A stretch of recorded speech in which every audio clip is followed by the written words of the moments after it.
څلورو څیزونو ته کتل هم عبادت دی. یعنی څلور څیزونه دغسې دي که هغې ته موږ او تاسو صرف دغسې ګورو په دې خپلو سترګو باندې، نو زموږ او ستاسو په عملنامه کې به نیکۍ لیکلی کېږي او دغه وخت به زموږ او ستاسو په عبادت کې شمارېږي.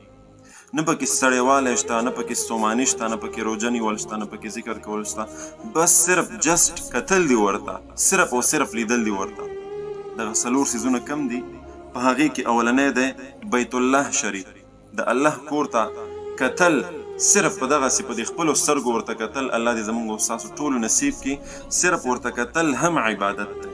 دویم نمبر قرآن مجید، د الله کلام ته که ته تلاوت کې او که نه کې، خو دغسې د مخې ته ایښی دی او په مینه او د رحمت په نظرونو سره ورته ګورې، نو دا هم په عبادت کې شمارېږي.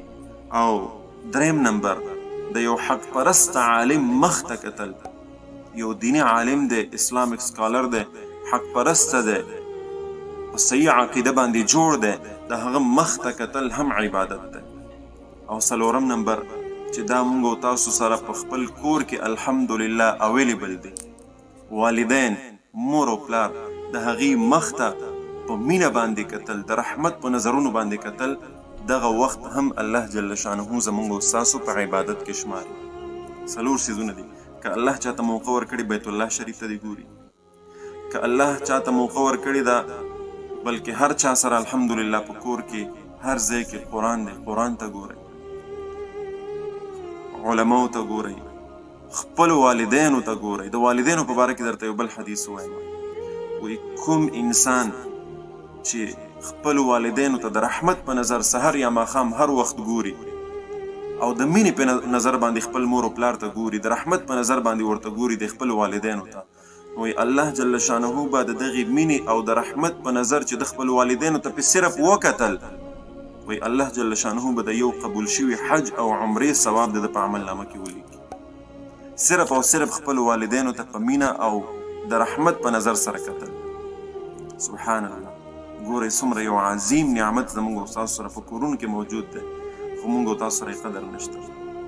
خپل والدینو ته د مینې او د رحمت په نظر ګورئ، الله جل شانه به تاسو ته د قبول شوي حج او عمرې ثواب لیکي.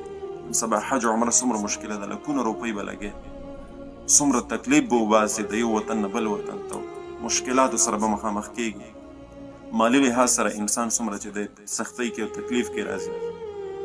دغه ثواب او بیا که هلته لاړ شي ته حج او عمره وکړي، نو د هغې هېڅ پته نه لګي چې هغه قبوله شو که نه شو. بعضې ارکان داسې، بعضې غلطیانې به ته داسې وکړې چې ته به له ځان نه هم نه خبر، ستا عمره او حج او دغه دومره تاوانونه به دې په یو سیکنډ کې ضایع شي. الله دې داسې ونه کړي. خو بیا هم دلته زموږ او ستاسو سره موقع ده چې الله جل شانه د قبول شوي حج او عمرې ثواب موږ او تاسو په دې خپل کور کې را نصیب کړي. د خپل والدینو خیال وساتئ، د خپل والدینو قدر عزت وکړئ، ادب احترام یې وکړئ او د رحمت په نظر سره ورته ګورئ. یو وخت داسې وباسئ سحر یا ماسخوتن، هسې داسې ورځئ ورته ګورئ، د رحمت په نظرونو سره ورته ګورئ، د مینې په نظرونو سره ورته ګورئ. خو د دې کتلو سره سره د خپل والدینو به په حقیقي زندګۍ کې ریل لایف کې به ادب او احترام هم کې. دا نه چې ستا د خپل والدینو سره سلوک رویه غلطه وي، نیګیټیو وي، او بیا کله ناکله ورځې او داسې ورته ګورئ، ته به وایې چې ما ته به قبول شوي حج او عمرې ثواب میلاو شي. نو داسې نشي کېدی. ته به عملي کار د خپل والدینو احترام ادب به دا په خپل ځان کې راولي. بیا که ته په نظر د مینې ورته ګورې، نو الله جل شانه به دغه سعادت او دغه هر څه تا ته در نصیب کوي. الله جل شانه دې د عمل کولو توفیق را نصیب کړي.